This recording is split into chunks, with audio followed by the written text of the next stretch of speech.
Hey everybody, it's Bob Murphy here. I'm making this video for people who consider themselves part of the liberty movement.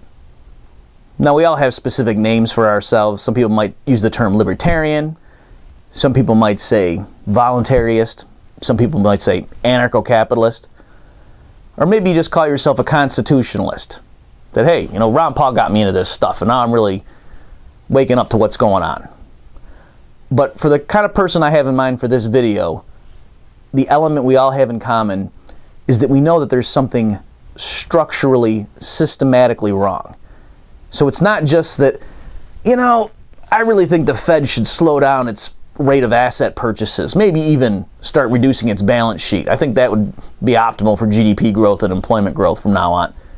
No, that's not really what we're talking about. Or, you know, I think the IRS really ought to reduce the top marginal income tax rate by a good 10 percentage points at least. I really think that would stimulate job creation and entrepreneurship. Yeah, that's good, but that's not really the issue. Or, yeah, I don't agree with the invasion of Iraq. I think that U.S. interest abroad could have been better served if we had focused on Afghanistan and bin Laden from the get-go, rather than diverting our troops into what was essentially a sideshow. And, you know, combination of just perhaps airstrikes and sanctions would have done the job in Iraq, rather than sending in ground troops. No. That's not what I'm talking about. The people who are in the liberty movement recognize that there needs to be fundamental change before not just people in the United States, but people around the world can truly live in freedom, in a society that is based on voluntary relationships rather than coercion. So the difficulty, if you have such a broad, grand view, is how do you get there? So in this video, I'm going to be the man with the plan. And I don't say that out of narcissism. I'm saying it as a reference to the character Verbal for the movie The Usual Suspects. You might remember in the beginning of that movie, there's a scheme by which they're going to rip somebody off, and it's a dangerous plan that's going to involve bloodshed. But Verbal is the man with the plan and comes up with a way that they can pull off the heist without anybody dying. And so that's what I'm here to give you guys. As I want to say, violence is unnecessary and in fact is counterproductive. I personally think it's immoral to be using violence to achieve your ends, but let's put that issue aside, because the people that I'm trying to pursue with this video obviously don't think so. They think that, well, no, if I'm fighting bad guys with violence, then it's fine. I'm like Luke Skywalker. Okay, so I'm not going to argue the morality of it. What I'm going to argue is that it's unnecessary. And like I say, we all share the same goal, that ultimately we would like to see a world not based on institutions that essentially rest on coercion, but rather a world in which people all have a sphere of individual autonomy and rights that everybody respects. Okay, so I think we can all agree that right now, our numbers in the liberty movement, however you want to define it, are insufficient to storm Washington by force. Can we all agree on that? That right now, those of you who think that ultimately it's going to take some sort of violent uprising, some sort of revolution in order for you to really be free, can we all agree that we don't have the numbers at this point? That if you guys got your rifles or whatever and said, come on, let's go, that it would be a bloodbath. And our forces would get wiped out. The rest of them would go into hiding. And a bunch of people would get locked up. And actually, in the aftermath of that, there would be martial law probably. Okay? So that's not good for anybody. Can we all agree on that? So, I think you're saying, okay, that's right, but we're biding our time, Murphy. That's what we're doing. So we're engaging in education. People are writing books and so on. Yeah, that's great. Go ahead and use the internet. Make YouTube videos. Write cool songs. Maybe make some videos and so forth. And we get more people on our side.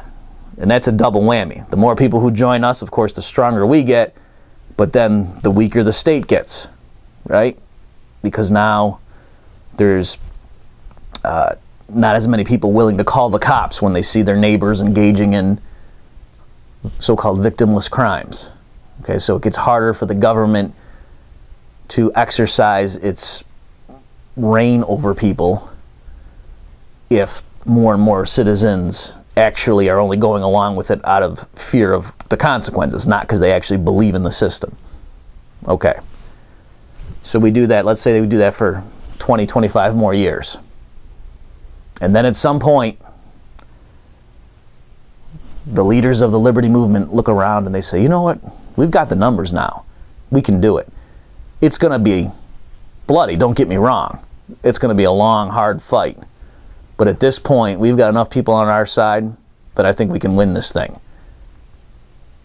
And then at that point, maybe some other people say, you know, I'm not sure I want half of my kids getting killed in this endeavor and half of my friends getting slaughtered. Let's wait just a little bit longer. And of course, the most gung-ho people are going to be upset, but let's say that that carries the day. And so they wait maybe another 5 years, persuade more and more people to join their side. And then at that point, we look around and they say, you know, at this point, we could easily install a different form of government or have no central government at all and just secede or whatever the plan's going to be. And we have enough strength on our side that we're not going to suffer too many casualties. So it's at that point that if I'm still around, I'm going to rise to the microphone or take to the airwaves or what have you and say, wait a minute, look how far we've come. There hasn't been the need for bloodshed. We've gotten to the point where we could achieve your vision of liberty by just suffering a few casualties instead of the bloodbath it would have been had we tried it a decade earlier. And so now at this point, let's just wait a little bit more and have the last few stragglers come over so that when all is said and done, the whole society, the people that we know are the ones supporting this unjust institution of the state in the form that we all agree is immoral and unjustified, will just withhold consent at that point, and the state will wither away. They can't lock up 200 million people. The state needs people to be going to work and paying taxes in order to exist. And so if we truly have that many people on our side, there's no bloodshed necessary at all. Now, you might say, well, yeah, that's a great plan, Murphy, but it won't work. We can't convince that many people. It's going to take armed struggle from the vigilant minority in order to win this thing. But wait a minute. I thought our ideas were so great. You're telling me we cannot convince the vast majority of people that it's better to live in a voluntary society where there's not systematic theft and imprisonment and mass slaughter, also known as war, that we can't convince enough people to think like that and to agree with us, that the only way we can achieve our objectives is resorting to violence? I think our ideas are better than that. And so that's why I am going to devote my life to education. It's not that education is a preparation for what's eventually going to come. Education is the plan. People just need to see our vision of the future. Nobody convinced you at gunpoint to change your views. You didn't come out of the womb as a member of the liberty movement. I'm guessing you had conventional views when you were younger, and then you started reading things, or you had somebody introduce you to certain ideas, and that's why you now think the way you do. So if it worked on you, it can work on other people too. So that's what my plan is, to achieve liberty in a voluntary society using free and voluntary means to get there. Thanks, everybody. This has been Bob Murphy.